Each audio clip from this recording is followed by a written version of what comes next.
باب صلاة المريض إذا عجز المريض عن القيام صلى قاعدا يركع ويسجد لقوله عليه السلام لعمران بن حسين رضي الله تعالى عنه صل قائما فإن لم تستطع فقاعدا فإن لم تستطع فعلى الجنب تؤمي إيماء وَلِأَنَّ الطَّاعَةَ بِحَسَبِ الطَّاقَةِ باب صلاة المریض، یہ باب ہے مریض کی نماز کے بیان میں کہ مریض جو ہے جو قیام یا قعود وغیرہ پر کی استطاعت نہیں رکھتا وہ نماز کیسے ادا کرے گا بھائی؟ تو فرماتے ہیں اذا عجز المریض عن القیام صلی قاعدا یرکع ویسجد، جب عاجز آ جائے مریض عن القیام کھڑا ہونے سے، یعنی کھڑا نہ ہو سکے، صلی قاعدا یرکع ویسجد تو نماز پڑھے بیٹھ کر، یرکع ویسجد رکوع اور سجدہ کرے، بیٹھ کر کیا کرے؟ رکوع اور سجدہ کرے.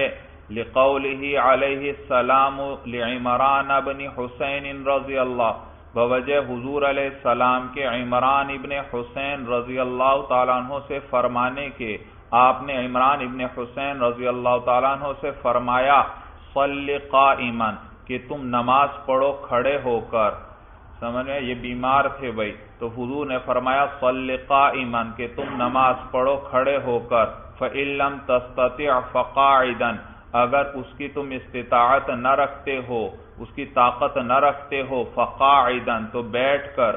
فإن لم تستطع، اگر اس کی بھی طاقت نہیں رکھتے، فعلى الجنب تو پہلو پر. تو کس پر نماز پڑھو؟ پہلو پر. تؤمی ایماء اشارہ کرتے ہوئے، اس حال میں کہ تم کیا کرنے والے ہو؟ اشارہ کرنے والے ہو، اشارے سے پھر نماز پڑھو. تو یہ حدیث میں آیا. تو یہ ہوئی نقلی دلیل. آگے عقلی دلیل بھی صاحب ہدایہ ذکر کر رہے ہیں، کہتے ہیں وَلِأَنَّ الطَّاعَةَ بِحَسَبِ الطَّاقَةِ، اس لیے کیونکہ اطاعت جو ہے یعنی اللہ کی جو اطاعت ہے بِحَسَبِ الطَّاقَةِ وہ طاقت کے بقدر ہوگی. تو جو مریض ہے کھڑا نہیں ہو سکتا تو اس کی طاقت ہی اتنی ہے وہ پھر بیٹھ کر پڑھے گا، اور جو بیٹھ کر نہیں پڑھ سکتا تو اس کی طاقت ہی اتنی ہے کہ وہ کیا کرے گا؟ لیٹ کر پڑھے گا اشارے کے ساتھ بھائی. تو طاعت جو ہے وہ طاقت کے بقدر ہوگی. اور یہ بھی یاد رکھیے متن میں آیا اذا عجز المریض، جب کھڑے ہونے سے عاجز آ جائے، تو اس کا یہ معنی نہیں کہ وہ سرے سے کھڑا ہی نہیں ہو سکتا تو پھر بیٹھ کر پڑھنے کی گنجائش ہے، ویسے پڑھنے کی گنجائش ہی نہیں. بھی بہت آدمی بیمار ہو پھر بھی کھڑا ہو سکتا ہے یا نہیں بھائی؟ بعض اوقات کھڑا ہو سکتا ہے، لیکن یہ معنی نہیں ہے بھائی، بلکہ مراد یہ ہے کہ جب وہ ضعیف ہو یعنی کمزوری بہت زیادہ، کھڑا ہونا دشوار ہو اس کے لیے، یرحمک اللہ، کھڑا ہونا اس کے لیے مشکل ہو، تکلیف کا باعث بنتا ہے. یا اسی طرح کھڑا تو ہو جاتا ہے لیکن اس کی وجہ سے درد وغیرہ ہوتا ہے بدن میں زیادہ، تو ان سب صورتوں میں اس کو گنجائش ہے، وہ کیا کر سکتا ہے؟ بیٹھ کر نماز پڑھ سکتا ہے. یہ سب صورتیں اس میں شامل ہیں بھائی. تو بیٹھ کر نماز پڑھے اور رکوع اور سجدہ کرے گا، رکوع اور سجدہ جب اس پر قادر ہے. اگر اس پر بھی قدرت نہیں ہے رکوع اور سجدہ کرنے کی بھی، تو پھر کیا کرے؟ اشارے سے نماز پڑھے بھائی، اشارے سے. اور ذکر آیا یہاں عمران ابن حسین رضی اللہ تعالی عنہ کا بھائی. صحابہ کا ذکر بھی آتا ہے تو دل میں حلاوت محسوس ہوتی ہے. عمران ابن حسین جلیل القدر صحابی ہیں بھائی، اور یہ بیمار تھے بھائی، اور روایات میں آتا ہے کہ یہ اتنے بیمار تھے، اتنے بیمار کے 30 کے 40 سال تک یہ چارپائی پر پڑے تھے اور پہلو بھی نہیں بدل سکتے تھے بھائی، اتنے بیمار تھے، اتنے بیمار. لیکن اس کے باوجود اطمینان اور سکون تھا ان پر، اور ہر وقت وہ خوشی دکھائی دیتے تھے، ہر وقت خوشی دکھائی دیتے تھے. ذرا آپ اندازہ کریں بھائی.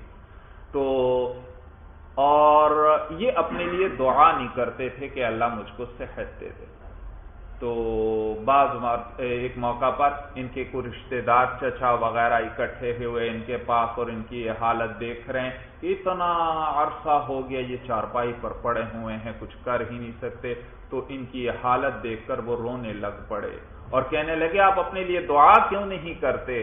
آپ تو صحابی رسول ہیں، جلیل القدر افراد میں سے ہیں، آپ دعا کریں گے تو اللہ آپ کو شفا دے دیں گے، آپ اپنے لیے دعا کیوں نہیں کرتے؟ تو وہ عمران ابن حسین رضی اللہ تعالیٰ عنہ وہ کسی سے ذکر نہیں کرتے تھے، لیکن اس وقت وہ کچھ رشتہ دار وغیرہ اور وہ رو رہے ہیں، تو پھر یہ بات آپ نے ذکر فرمائی اور کہنے لگے کہ تمہیں کیا معلوم اس بیماری اور تکلیف کے اندر مجھے اللہ کی کتنی برکات حاصل ہو رہی ہیں، اللہ کی طرف سے کتنی رحمتیں مجھ پر نازل ہو رہی ہیں، تم اس کا اندازہ نہیں کر سکتے۔ شب و روز فرشتے میرے پاس آ کر مجھے کہتے ہیں السلام علیکہ یا عمران، میں ان کے سلام کو سنتا بھی ہوں اور ان کو جواب بھی دیتا ہوں۔ تو یہ برکتیں کس کی وجہ سے ہیں؟ یہ اس بیماری اور تکلیف کی وجہ سے ہیں۔ تو مومن کی حالت عجیب ہے بھائی، اس پر حدیث میں آتا ہے کہ مومن کی حالت عجیب ہے کہ جب وہ خوش ہوتا ہے تو اللہ کا شکر ادا کرتا ہے اور اس پر مزید اللہ کی رحمت اس کی طرف متوجہ ہوتی ہے، اور جب تکلیف اس پر آتی ہے تو وہ صبر کرتا ہے اور اس پر پھر مزید اللہ کی رحمت اس پر نازل ہوتی ہے بھائی۔ تو مومن کی حالت دونوں، ہر حال میں وہ اللہ کی رحمت اس پر نازل ہوتی رہتی ہے بھائی۔ اور یقیناً صبر کا مقام اونچا ہے کہ تکلیف آئی ہوئی ہے اور پھر انسان کیا کرتا ہے؟ اس پر صبر کرتا ہے تو اور اس پر اتنا اجر ملتا ہے، حتیٰ کہ روایات میں آتا ہے کہ انسان پر تکلیف آتی ہے تو دراصل اس تکلیف کے ذریعے اللہ اس کو اونچا مقام دینا چاہتے ہیں، اپنے عمل کے ذریعے وہ اس مقام تک نہیں پہنچ سکتا تو اللہ اس پر تکلیف لے آتے ہیں، وہ تکلیف برداشت کرتا ہے صبر کے ساتھ اور اس کی وجہ سے اللہ اس کو بہت اونچا مقام دے دیتے ہیں، بہت اونچا مقام۔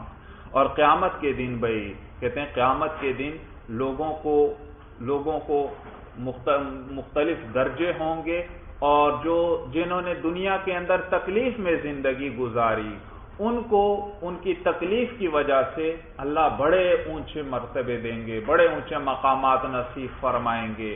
تو وہ ان اونچے مقامات کو جب دیکھیں گے کہ اور تکلیف آپ جانتے ہیں، تکلیف ہے، لیکن جب ایک دفعہ گزر گئی بھائی، سمجھ میں آیا بھائی؟ جیسی بھی تکلیف آتی ہے گزر جاتی ہے، بہرحال بس انسان اگر صبر کرے بھائی اور آخرت پر اپنی نظر رکھے تو وہ کہیں گے کہ اچھا ان تکلیفوں پر ہمیں اتنا اونچا مقام ملا تو تمنا کریں گے کاش دنیا میں ہماری کھالیں قینچیوں سے لوگ کاٹتے، اتنا اجر ہے۔ تو یہ وہ حدیث میں باقاعدہ ہے، وہ تمنا کریں گے، کیا تمنا کریں گے؟ کہ دنیا میں ہماری کھال قینچیوں سے لوگ کاٹ دیتے، پھر ہمیں اس تکلیف پر اتنا اجر ہے تو اس پہ تو اور اونچا اجر ملتا ہمیں بھائی۔ تو یہ 40 سال تک بیمار رہے بھائی، اور اس حال میں بھی ہر وقت اللہ کا شکر ادا کرتے رہتے بھائی۔ جلیل القدر صحابی ہیں، راوی حدیث ہیں بھائی، حدیث روایت کرتے ہیں۔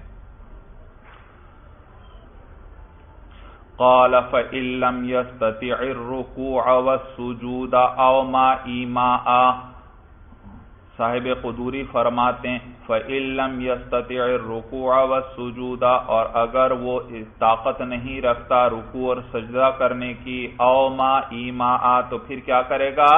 اشارہ کرے گا، یعنی قاعدا، یعنی بیٹھ کر کیا کرے گا؟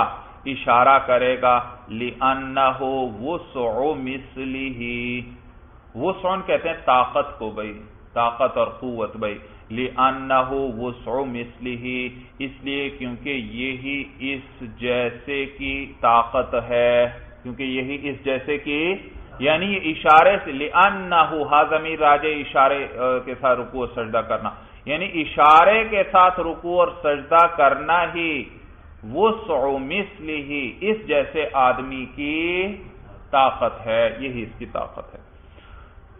وَجَعَلَ سُجُودَهُ أَخْفَضَ مِنْ رُكُوعِهِ، اور کرے اپنے سجدے کو. سجود میں نے بتلایا تھا بھائی عربی زبان میں کسے کہتے ہیں؟ سجدے کو.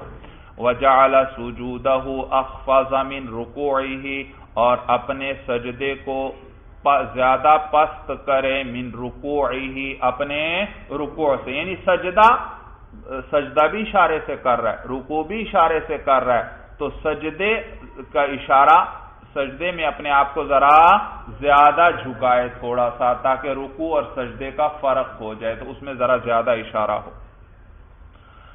جی لِأَنَّهُ قَائِمٌ مَقَامَهُمَا فَأَخَذَ حُكْمَهُمَا، اس لیے کیونکہ اشارہ جو ہے وہ ان دونوں یعنی رکوع اور سجدے کے قائم مقام ہے. فَأَخَذَ حُكْمَهُمَا تو یہ ان دونوں کا حکم لے لے گا. اور جس طرح سجدہ رکوع کی بنسبت زیادہ پست ہوتا ہے، تو اسی طرح اس کا اشارہ بھی کیا ہونا چاہیے؟ رکوع کی بنسبت زیادہ پست اور نیچا ہونا چاہیے. وَلَا يَرْفَعُ إِلَى وَجْهِهِ شَيْءٌ يَسْجُدُ عَلَيْهِ اور نہ اٹھائے اپنے چہرے کی طرف کوئی چیز کہ اس پر سجدہ کرے. یعنی مریض کو کیا کرنا چاہیے؟ اشارے سے رکوع اور سجدہ کرنا چاہیے. یہ نہیں کہ سجدے کے وقت کوئی چیز اٹھاتا ہے، تکیہ یا لکڑی وغیرہ یا کوئی چیز اٹھا کر پیشانی اور ناک پر لگا لیتا ہے، اس پر ناک اور پیشانی لگا لیتا ہے. نہیں، بلکہ کیا کرے گا؟ اشارے کے ساتھ کرے. یعنی کسی چیز کو اٹھا کر چہرے کی طرف، یعنی مراد یہ ہے کہ وہ چیز یعنی سر کو ہلاتا ہی نہیں ہے، وہ چیز اٹھا کر کیا کر لیتا ہے؟ ناک اور ماتھے پر لگا لیتا ہے. یہ وہ صورت بیان ہو رہی ہے، اس طرح نہ کرے. لیکن اگر کوئی کر لیتا ہے تو کہتے ہیں پھر دیکھو آپ کہ اس نے اشارہ بھی کیا یا نہیں، یعنی سر کو بھی ہلایا یا سر اپنی جگہ پر ہے اور وہ چیز اٹھا کر ماتھے اور ناک پر لگا لی ہے، تو پھر تو اشارہ نہیں پایا گیا. اور اشارہ نہیں پایا گیا تو پھر اس کا رکوع اور سجدہ بھی، اس کا سجدہ بھی نہیں ہوا، لہذا نماز ہی اس کی نہیں ہوگی. ہاں اگر کوئی چیز تکیہ وغیرہ اٹھا کر کہاں لگا لیا اس نے؟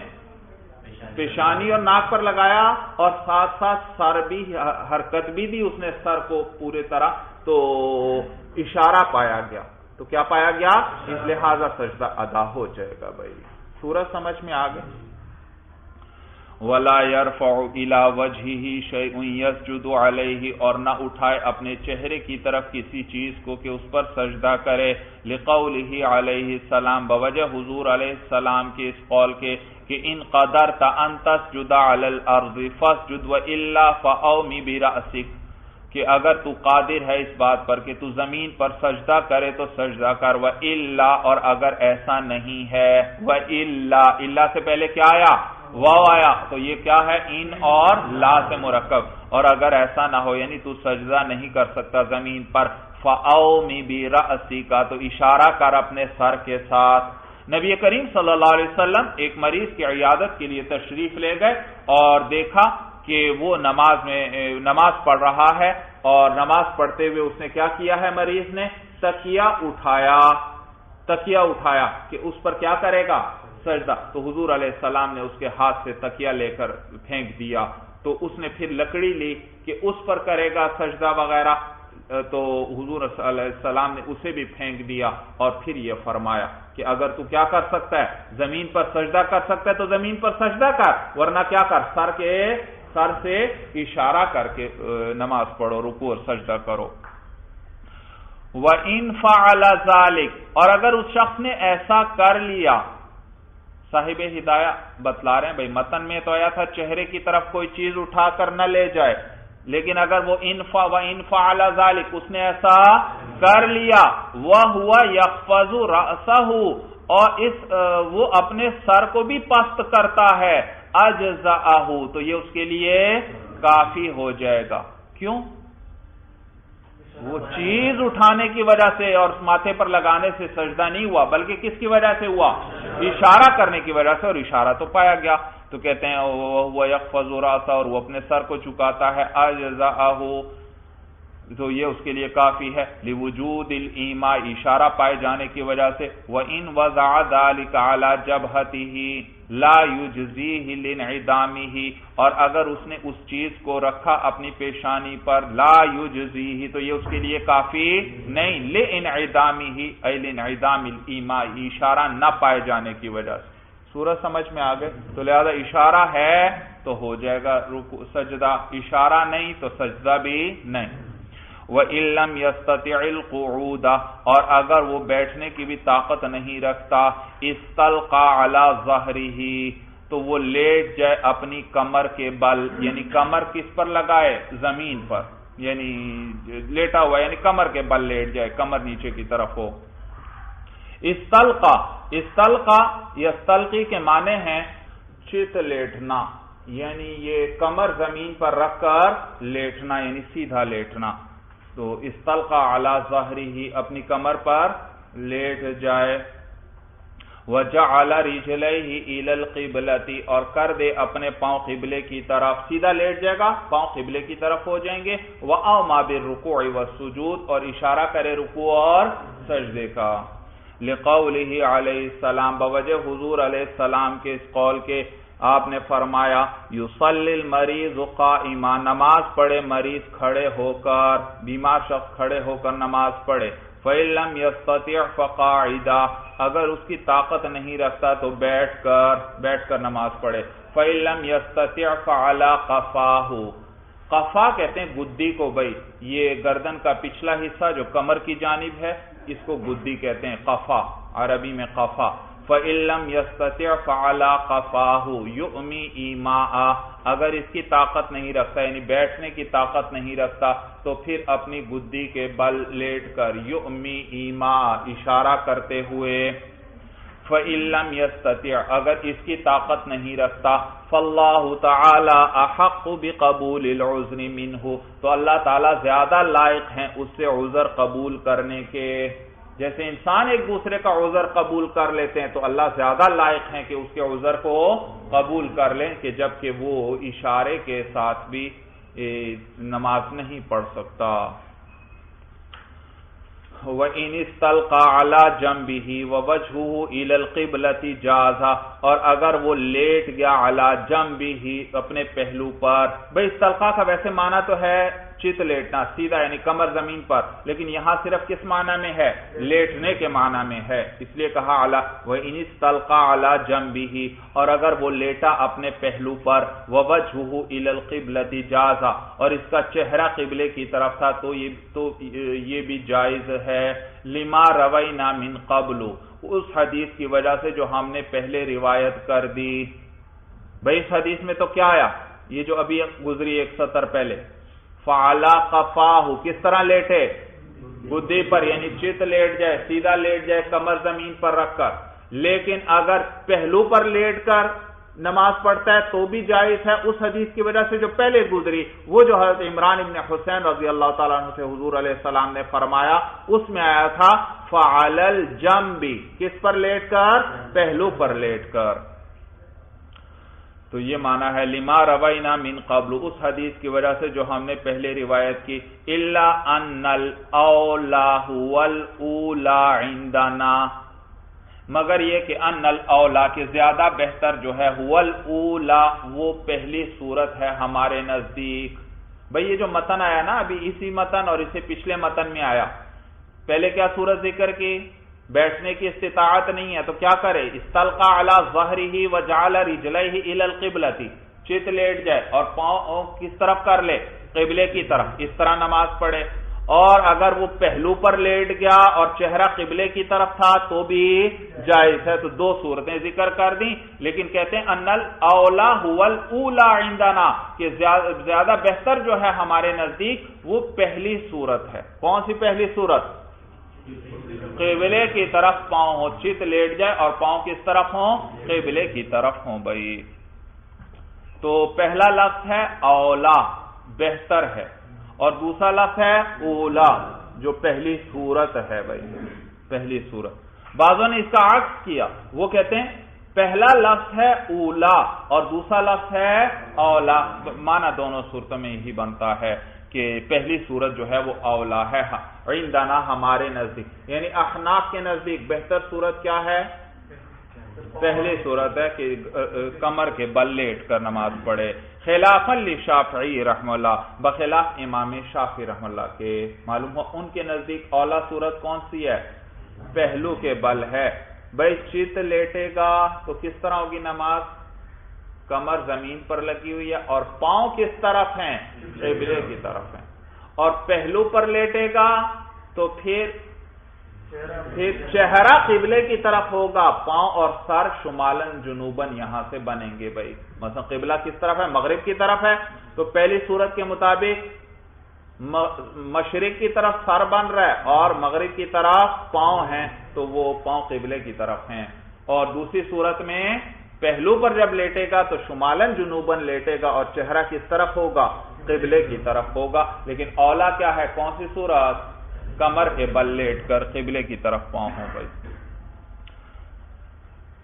لأن وجہ ذکر کر رہے ہیں بھائی کہ ہمارے نزدیک پہلی صورت اولا کیوں ہے؟ کہتے ہیں لأن اشارۃ المستلقی تقع الی ہواء الکعبۃ، اس لیے کیونکہ چت لیٹنے والے کا اشارہ جو ہے تقع وہ واقع ہوگا الی ہواء الکعبۃ، کعبہ کی فضا کی طرف۔ بھئی دیکھیے لیٹنا ہے نا، لیٹ کر اشارے سے نماز پڑھنی ہے، تو کچھ اس کے سر کو اونچا کر دیں گے، بڑا تکیہ وغیرہ کچھ رکھ دیں گے، کچھ تھوڑا سا اونچا ہو جائے، پھر ہی اشارہ آرام سے کر سکے گا، ورنہ تو اشارہ کرنا بھی بالکل سیدھا لیٹ کر تو اشارہ بڑا مشکل، تو تھوڑا سا کچھ اس کی کمر وغیرہ اونچی کر دیں گے، کچھ بیٹھنے کی طرح کچھ ہو جائے، ہے لیٹا ہی ہوا، اور پھر وہ اشارے سے نماز پڑھے۔ اور اس صورت میں جب وہ اشارہ کر رہا ہے تو لیٹا ہوا ہے، تو چہرہ قبلے کی طرف تو نہیں، چہرہ تو کچھ اوپر کی جانب ہوگا، تو سجدے کا اشارہ کس طرف ہوگا؟ سجدے اور رکوع کا، خصوصاً سجدے کا کعبہ کی اوپر فضا کی سیدھ کی طرف ہو جائے گا، فضا کی طرف ہو جائے گا۔ اور اگر پہلو پر لیٹ کر نماز ادا کرے گا تو پھر اشارہ تو اس کا پاؤں کی جانب ہوگا، چہرہ تو ہے قبلے کی طرف لیکن جو اشارہ ہے وہ کس طرف کو ہو رہا ہے؟ پاؤں کی طرف ہو رہا ہے۔ صورت ذہن میں آ رہی ہے؟ چت لیٹا ہے کمر کے بل اور پاؤں کس طرف ہیں؟ قبلے کی طرف۔ اب جب اشارہ کرے گا تو اشارہ کس طرف کو ہو رہا ہے؟ کعبہ کی سیدھ تو کعبہ ہی کی ہے لیکن اس کے اوپر فضا کی طرف اشارہ ہے۔ اور جب پہلو پر لیٹا ہوا ہے پھر تو شمالن جنوبن وہ لیٹا ہوا ہے، تو اب چہرہ تو ہے قبلے کی طرف لیکن جب اشارہ کر رہا ہے وہ اشارہ کس طرف ہو رہا ہے؟ سجدے کا پاؤں کی طرف ہو رہا ہے۔ تو کون سی صورت اولا؟ کس طرف اشارہ بہتر ہے؟ کعبے کی فضا کی طرف اشارہ اولا، اس لیے ہم نے کہا پہلی صورت اولا ہے، ورنہ جائز دونوں ہیں۔ بھئی آپ پڑھ چکے، دونوں کا ذکر حدیث میں آ گیا۔ تو کہتے ہیں لأن اشارۃ المستلقی تقع الی ہواء الکعبۃ، اس لیے کیونکہ چت لیٹنے والے کا اشارہ وہ واقع ہوگا کعبہ کی فضا کی طرف۔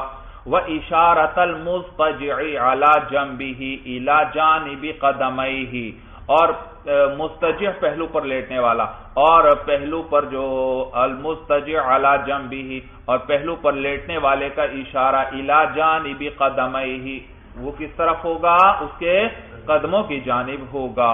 وَبِهِ تَتَعَدَّ الصَّلَاةُ، اور اس سے نماز ادا ہو جائے گی۔ اس سے کیا ہوگی؟ نماز ادا ہو جائے گی۔ تو یہ بِهِ کی ضمیر راجع کی علماء نے یہ جو اشارہ ہے ہوائے کعبہ کی طرف، کس کی طرف؟ اور لیکن زیادہ مناسب یہ بنتا ہے بھائی کہ یہ جو پہلو پر لیٹنے والا ہے اس کا اشارہ جو ہے اس کی طرف راجع کیا جائے بھائی، اس کی طرف، کہ اس سے بھی کیا ہے، آپ یہ نہ کہیں کہ اس کا تو اشارہ پاؤں کی طرف ہو رہا ہے شاید نماز ہی ادا نہیں ہوگی، کہتے ہیں نہیں، اس سے بھی کیا ہوگی؟ نماز ادا ہو جائے گی، کیونکہ چہرہ قبلے کی طرف ہی ہے اس کا، اور نہیں اس کا ذکر حدیث میں آیا ہے بھائی۔ تو کہتے ہیں وَبِهِ تَتَعَدَّ الصَّلَاةُ، اور اس سے نماز ادا ہو جائے گی۔ یا اگر راجع کرتے ہیں ہوائے کعبہ کی طرف تو بھی بات ٹھیک بن جاتی ہے بھائی، اس لیے کہ بھائی اس کا کعبہ، اس کا اشارہ کس طرف ہو رہا ہے؟ کعبہ کی فضا کی طرف ہو رہا ہے. تو آپ کے ذہن میں یہ وہم نہ ہے، تو کعبہ کی طرف تو پھر بھی نہیں، کس کی طرف ہے؟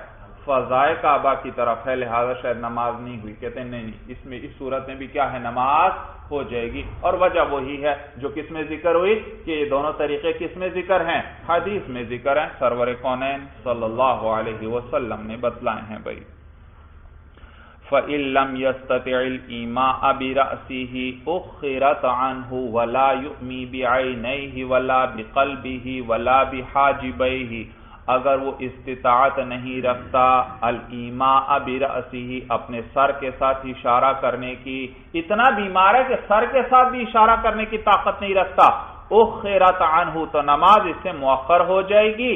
ولا یؤمی بعینیہ ولا بقلبہ ولا بحاجبیہ، اور اشارہ نہ کرے اپنی آنکھوں سے، سر بھی نہیں ہلا سکتا. صرف کس کے اشارے سے نماز ادا کرتا ہے؟ آنکھوں کے اشارے سے.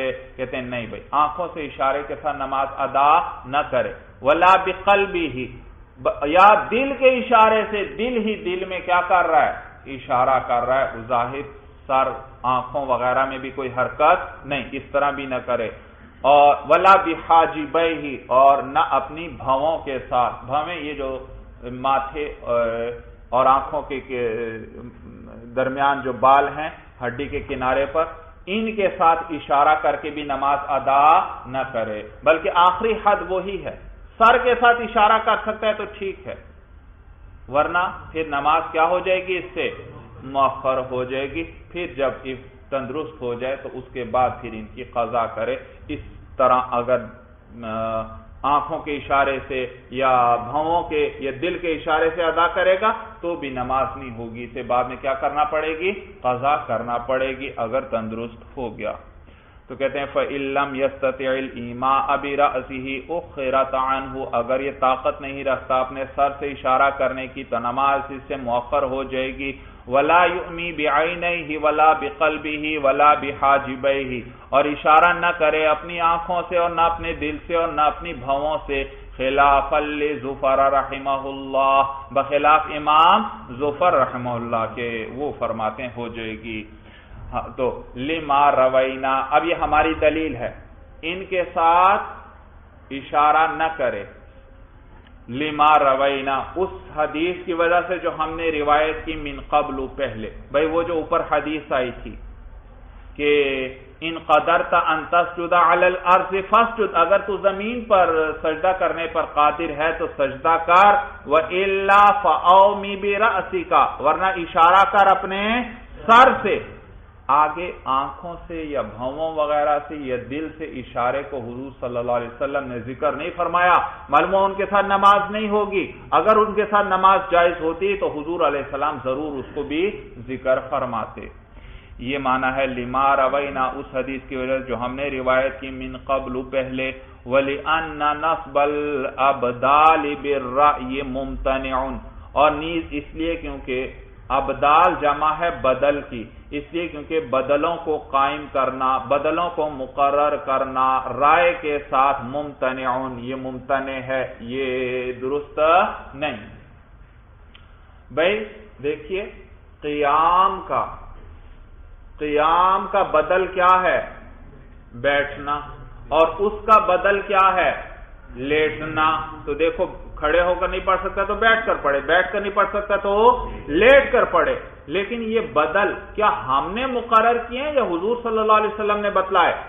حضور صلی اللہ علیہ وسلم. تو یہ جو بدل مقرر کیے گئے ہیں، یہ چیز کوئی اپنی رائے سے بدل مقرر نہیں کر سکتا، بلکہ یہ کس نے بتلائے ہیں؟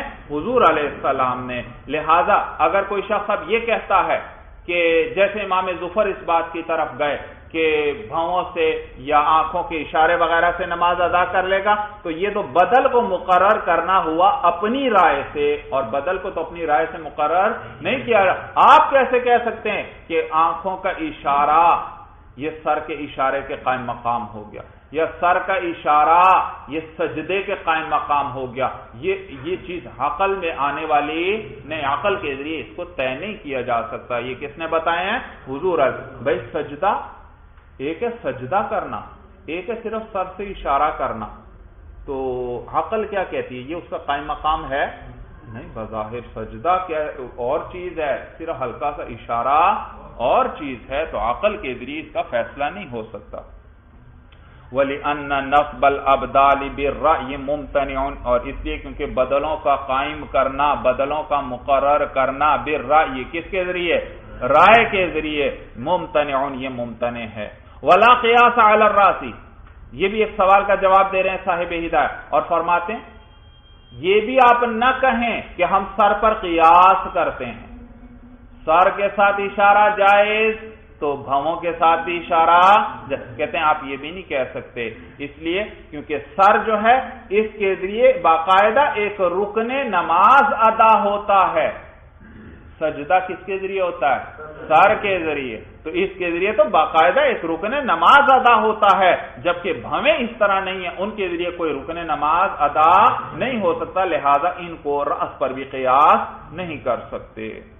تو نہ اپنی رائے سے بدل مقرر کیا جا سکتا ہے اور نہ ہی سر پر قیاس کیا جا سکتا ہے بھووں وغیرہ کا۔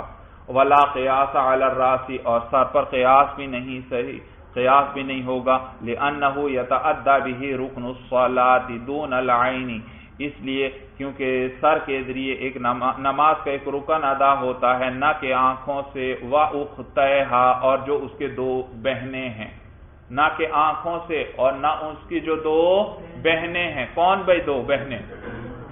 یعنی قلب اور حاجبین، بھووں سے جو اشارہ ہے ان کو اس کی بہنیں کہا، کیونکہ بہنیں ایک دوسرے کے مشابہ، تو یہ بھی کیا ہیں؟ ایک دوسرے کے مشابہ ہیں، اس لیے ان کو کہا دون العین، تو اس لیے کیونکہ سر کے ذریعے نماز کا رکن ادا ہوتا ہے، نہ کہ آنکھوں کے ذریعے اور جو اس کے دو مشابہ چیزیں ہیں۔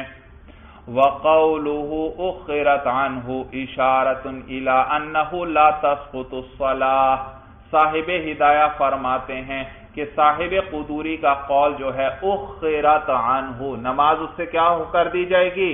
مؤخر کر دی جائے گی، یعنی نماز اس سے مؤخر ہو جائے گی۔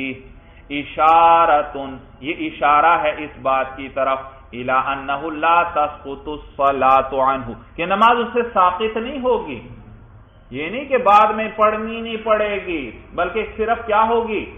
مؤخر ہوگی، اس وقت پڑھ نہیں سکتا، جب تندرست ہو گیا تو کیا کرنا پڑے گی؟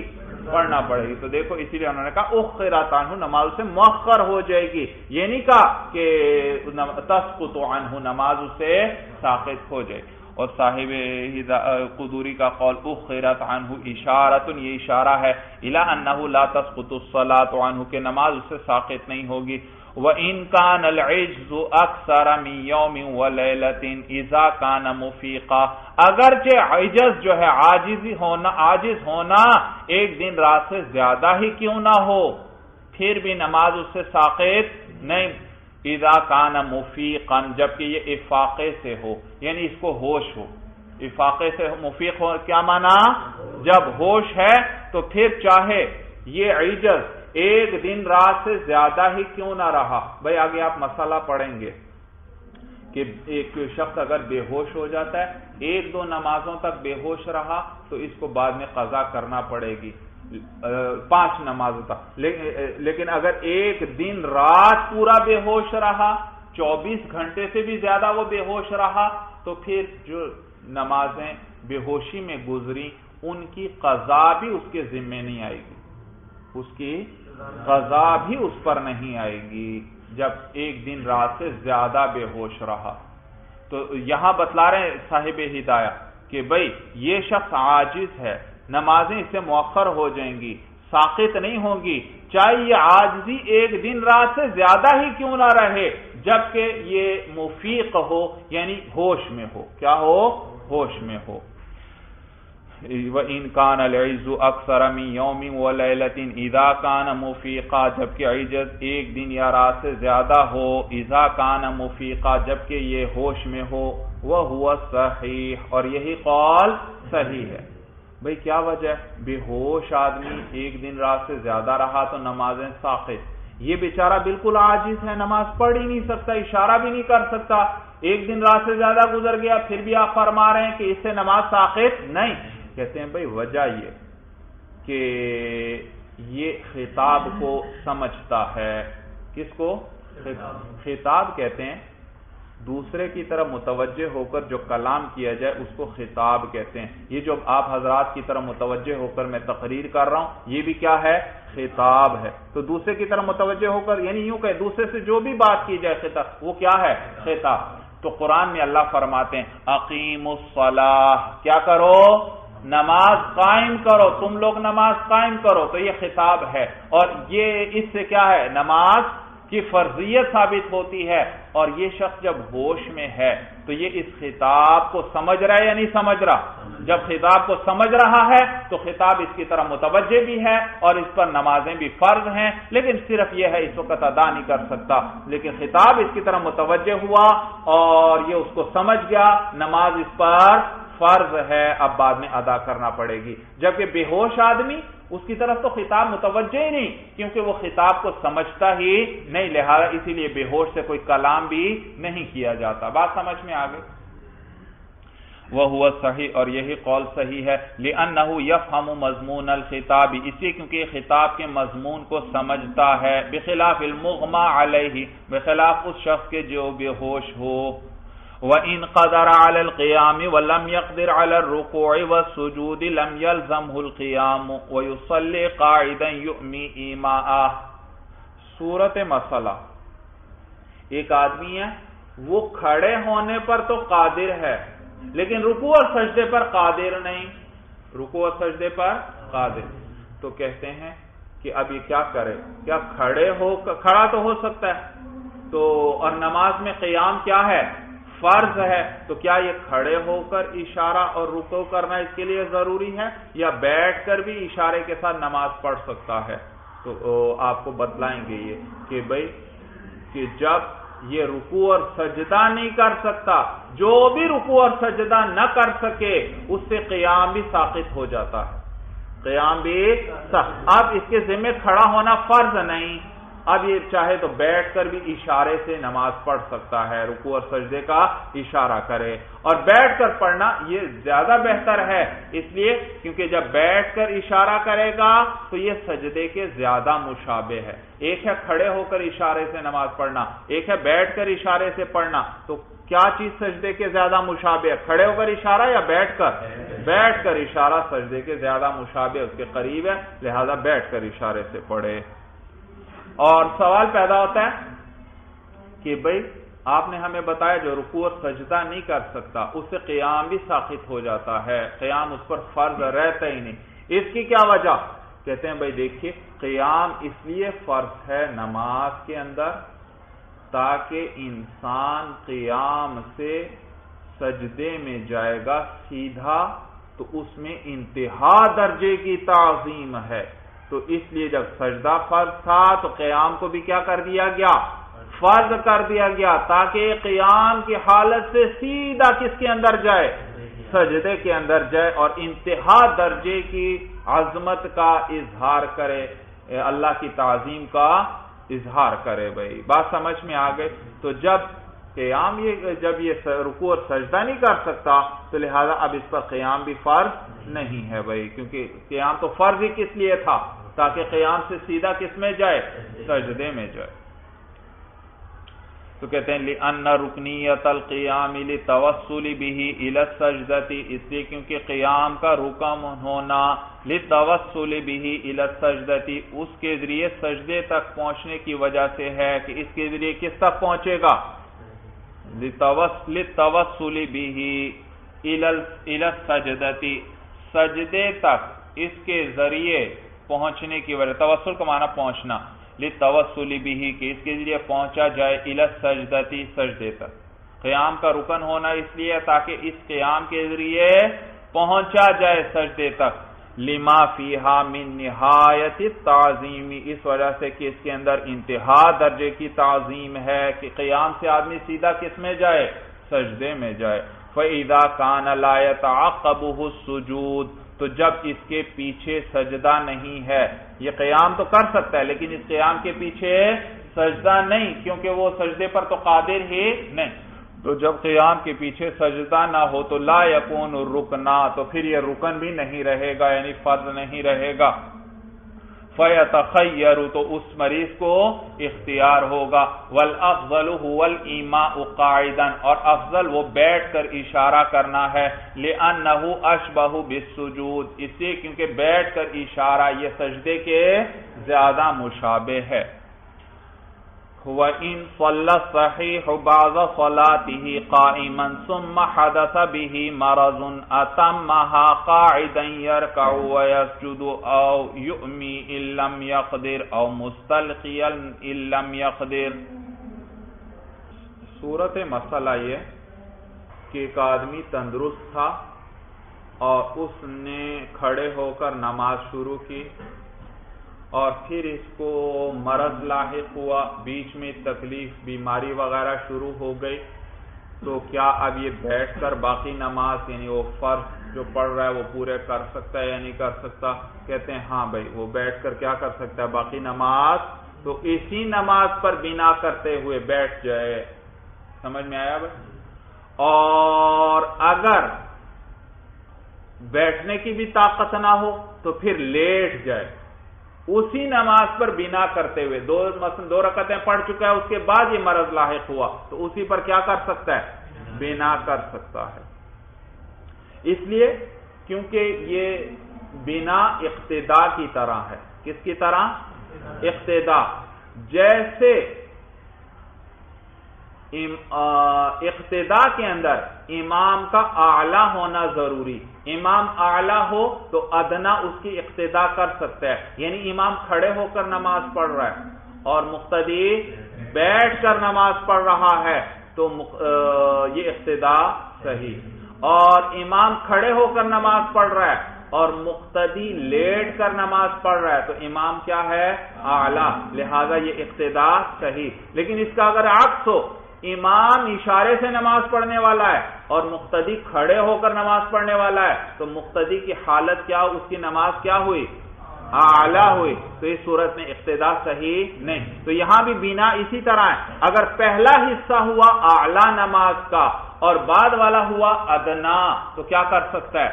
بنا کر سکتا، اور کھڑے ہو کر نماز پڑھ رہا ہے اور پھر بعد میں بیٹھ کر یا اشارے سے نماز پڑھنا چاہتا ہے تو شروع کا حصہ تھا اعلی، بعد والا حصہ کیا ہوا؟ ادنا، تو بنا کر سکتا ہے ادنا کی کس پر؟ اعلی پر۔ لیکن اگر اس کا عکس ہو پھر نہیں، ایک شخص نے نماز شروع کی تھی اشارے سے اور بیچ میں تندرست ہو گیا، اب اسی پر وہ بنا کرنا چاہتا ہے، 2 رکعتیں اشارے سے پڑھ چکا ہے، اب 2 رکعتیں کس طرح پڑھنا چاہتا ہے؟ کھڑے ہو کر، کہتے ہیں نہیں، بنا نہیں کر سکتا۔ جیسے اقتدا نہیں تھی صحیح، امام اشارہ کرنے والا اور مقتدی رکوع اور سجدہ کرنے والا ہو تو اقتدا صحیح نہیں تھی، تو یہاں پر بھی نماز کا پہلا حصہ جب ادنا ہے بعد والا اعلی ہے تو ادنا پر اعلی کی بنا صحیح نہیں۔ مسئلہ سمجھ میں آ گیا؟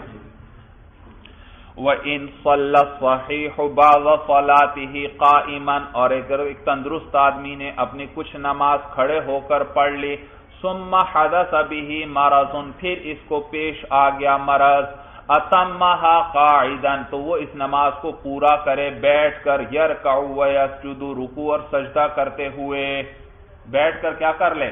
رکوع اور سجدہ، او یؤمی یا اشارہ کر لے ان لم یقدر اگر وہ رکوع اور سجدے پر قادر نہیں، او مستلقیا یا لیٹ کر ان لم یقدر اگر وہ بیٹھنے پر بھی قادر نہیں، لأنہ بنى الادنى علی الاعلی اس لیے کیونکہ اس نے بنیاد رکھ لی ہے ادنا کی کس پر؟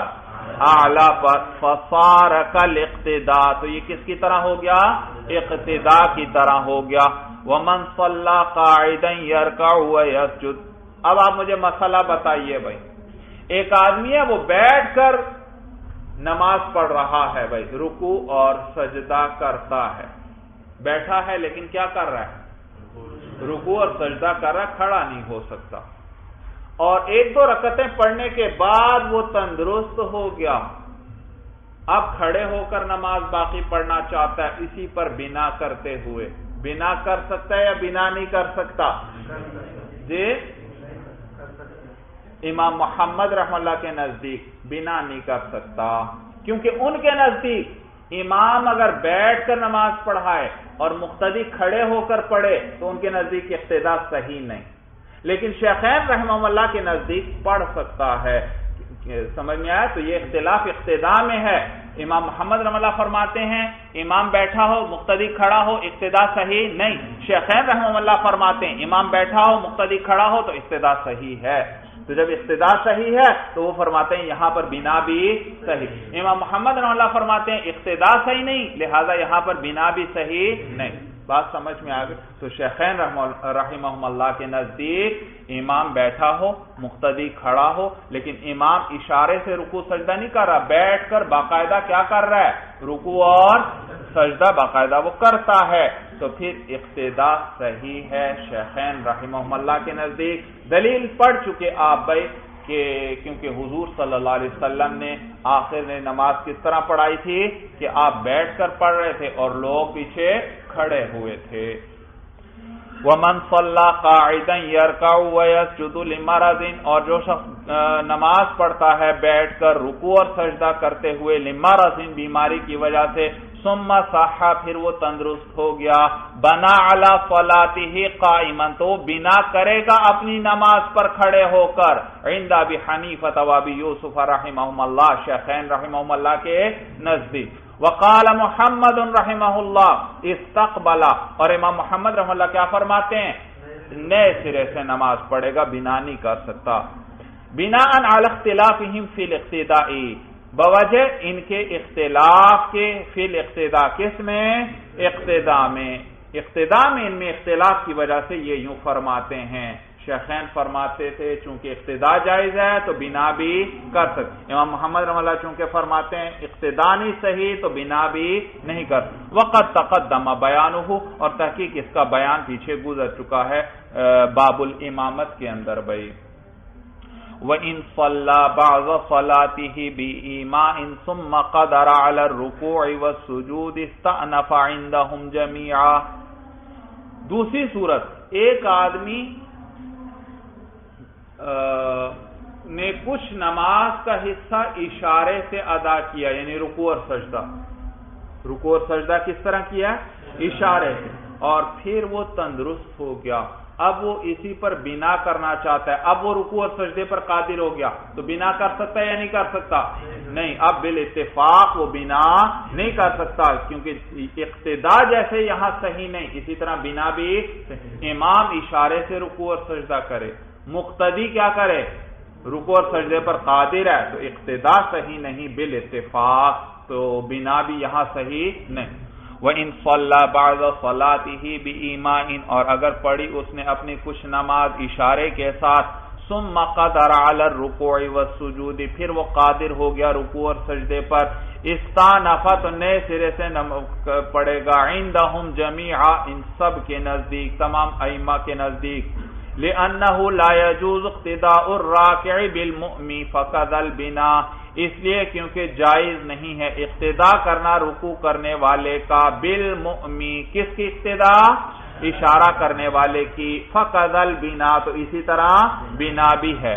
وَمَنِ افتتح التطوع قائما ثم أعيا لا بأس أن يتوكأ على عصا أو حائط أو يقعد. وَمَنِ افتتح، اچھا بھائی صورت یہ ایک آدمی نے نفل پڑھنا شروع کیے کھڑے ہو کر، پھر تھک گیا، اب وہ کسی لاٹھی کا سہارا لے لیتا ہے، لاٹھی پر ٹیک لگا لیتا ہے یا دیوار کے ساتھ ٹیک لگا لیتا ہے، ساتھ ہی اس کے دیوار ہے، یہ نہیں کہ دور جا کر پھر دیوار کے ساتھ کھڑے ہوتا ہے، پھر تو بنا کوئی صورت نہیں.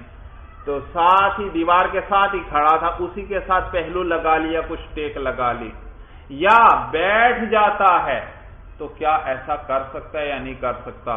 تو آپ کو بتلائیں گے کہ یہ عذر ہے، وہ تھک گیا ہے، یہ کیا ہے؟ عذر ہے، لہذا ٹیک وغیرہ لگا سکتا ہے یا بیٹھ سکتا ہے کیونکہ عذر کی حالت میں اس کی گنجائش ہے. یہ معنی ہے وَمَنِ افتتح تطوع بھائی نفل، اور جس نے آغاز کیا نفلوں کا قائما کھڑے ہو کر، ثم اعیا پھر وہ تھک گیا، لا بأس ان يتوکأ علی عصا تو کوئی حرج نہیں کہ وہ ٹیک لگا لے، علی عصا کس پر؟ لاٹھی پر، او حائطن یا کس پر دیوار پر او یقعد یا یہ کہ وہ بیٹھ جائے لأن هذا عذر اس لیے کیونکہ یہ عذر ہے وَإِنْ كَانَ الاتقاء بغیر عذر یکرہ اور اگر یہ ٹیک لگانا بغیر کسی عذر کے تھا یکرہ تو پھر یہ مکروہ ہے بھائی مکروہ ہے لأنه اساءۃ فی الادب اساءت کہتے ہیں خرابی بھائی کسی کام کو غلط کرنا لأنه اساءۃ فی الادب اس لیے کیونکہ یہ بے ادبی ہے بھائی یہ کیا ہے بے ادبی ہے یہاں تک مسئلہ سمجھ میں آیا بھائی اچھا بھائی مسئلہ یاد رکھیے آپ پڑھ چکے ہیں کہ ایک شخص نفل کھڑے ہو کر شروع کرتا ہے اور درمیان میں کچھ حصہ اس نے کھڑے ہو کر پڑھ لیا باقی حصہ وہ بیٹھ کر پڑھنا چاہتا ہے تو امام صاحب کے نزدیک جائز ہے بلا کراہت کے وہ بیٹھ سکتا ہے اور صاحبین کیا فرماتے ہیں بغیر عذر کے بیٹھنا صحیح نہیں لہذا وہ فرماتے ہیں کہ یہ درست نہیں بھائی ان کے نزدیک جائز ہی نہیں ہے اس طرح کرنا مکروہ نہیں بلکہ جائز ہی نہیں ہے ان کے نزدیک یہاں تک بات سمجھ میں آ گئی امام صاحب کے نزدیک نفلوں میں درمیان میں بغیر عذر کے بیٹھنا بھی جائز اور صاحبین کے نزدیک جائز نہیں اور یہاں کیا ہے مسئلہ کہ اگر یہ ٹیک لگایا بغیر عذر کے تو یہ کیا ہے مکروہ ہے کیا ہے مکروہ ہے تو پھر فرق بیان کرنا پڑے گا امام صاحب کے مذہب کے مطابق بھائی امام صاحب کے نزدیک بیٹھنا بغیر عذر کے مکروہ نہیں لیکن ٹیک لگانا بغیر عذر کے مکروہ ہے توجہ ہے سبق کی طرف امام صاحب کے نزدیک بغیر عذر کے بیٹھنا جائز ہے مکروہ نہیں اور ٹیک لگانا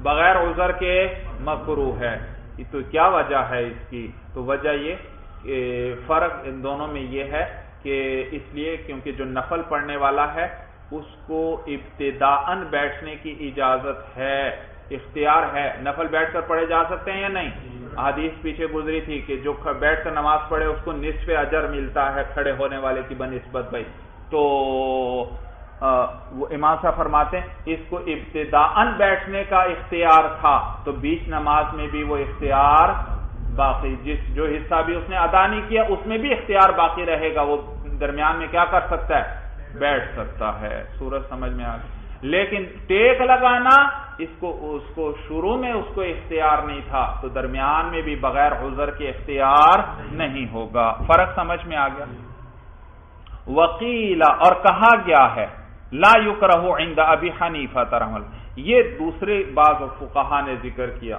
پہلے قول کے مطابق ٹیک لگانا بغیر عذر کے امام صاحب کے نزدیک مکروہ ہے اور وقیل اور کہا گیا لا یکرہ عند ابی حنیفہ رحمہ اللہ کے بغیر عذر کے ٹیک لگانا بھی امام صاحب کے نزدیک مکروہ نہیں کیوں کہتے ہیں لأنه لو قعد عنده يجوز من غیر عذر فقضى لا یکرہ الاتقاء اس لیے کیونکہ اگر وہ بیٹھ جائے امام صاحب کے نزدیک تو جائز ہے بغیر کسی عذر کے جیسے اس کے لیے بیٹھنا بغیر عذر کے جائز ہے فقضى لا یکرہ الاتقاء تو اسی طرح ٹیک لگانا بھی ان کے نزدیک مکروہ نہیں یہ دوسری روایت ہے فرق سمجھ میں آیا وَعِنْدَهُمَا يُكْرَهُ اور صاحبین کے نزدیک مکروہ ہے لِأَنَّهُ لَا يَجُوزُ الْقُعُودُ عِنْدَهُمَا فَيُكْرَهُ الْاتِّقَاءُ اس لیے کیونکہ ان کے نزدیک بیٹھنا جائز نہیں ہے تو ٹیک لگانا بھی مکروہ ہوگا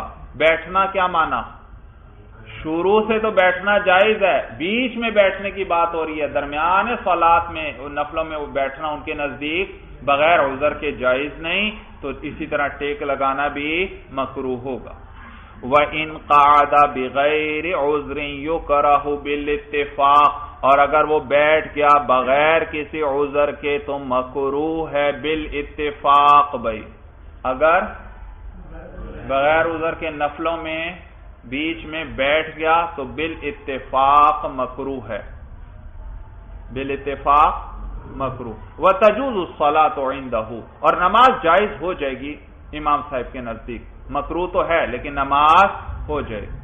ولا تجوز عندهما، اور صاحبین کے نزدیک نماز ہی جائز نہیں، اس طرح نماز ہی درست نہیں ہوگی۔ وقد مر فی باب النوافل، اور تحقیق یہ بات باب النوافل میں گزر چکی ہے۔ کس میں؟ باب النوافل میں۔ بھائی دیکھیے توجہ سے، یہاں آیا متن میں اگر وہ بیٹھ گیا بغیر کسی عذر کے تو مکروہ ہے بالاتفاق۔ بھائی بالاتفاق کا کیا معنی؟ امام صاحب کے نزدیک بھی اور صاحبین کے نزدیک بھی۔ یہاں ایک دو اعتراضات ہوتے ہیں۔ ایک اعتراض تو یہ کہ بالاتفاق کیسے کہا؟ پیچھے ذکر ہوا تھا کہ امام صاحب کے نزدیک بیٹھنا بغیر عذر کے بھی بیٹھنا جائز ہے، کیونکہ ابتداءً اس کو اختیار ہے بیٹھنے کا، تو درمیان میں بھی جو حصہ ابھی ادا نہیں کیا اس میں بھی کیا رہے گا؟ اس کو اختیار رہے گا۔ تو جواب یہ کہ اس سلسلے میں امام صاحب سے دو روایتیں ہیں، اور ایک روایت یہ ہے کہ بغیر عذر کے بیٹھے گا تو مکروہ ہے، البتہ نماز جائز ہے، نماز ہو جائے گی، نفل ہو جائیں گے، البتہ مکروہ ہے۔ لیکن علامہ فخر الاسلام رحمہ اللہ وہ فرماتے ہیں کہ صحیح قول یہ ہے کہ امام صاحب کے نزدیک بغیر عذر کے بھی بیٹھے تو مکروہ بھی، بغیر عذر کے بیٹھے تو مکروہ بھی نہیں ہے، یہ صحیح قول یہ ہے بھائی۔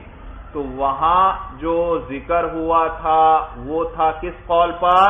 اس دوسرے قول پر مبنی تھا، اور یہاں دوسرے قول پر مبنی ہے بھائی۔ بات سمجھ میں آ گئی؟ اور بعض شارحین نے تو یہ لکھا کہ یہ بالاتفاق کا لفظ یہ کسی لکھنے کاتب کی غلطی سے یہاں آ گیا ہے، سمجھ میں آیا؟ ورنہ امام صاحب کے نزدیک مکروہ بھی نہیں ہے بھائی، مکروہ بھی نہیں ہے۔ تو ایک تو یہ اشکال، جواب سمجھ میں آ گیا کہ بالاتفاق کا ایک جواب کیا کہ یہ کس پر مبنی ہے؟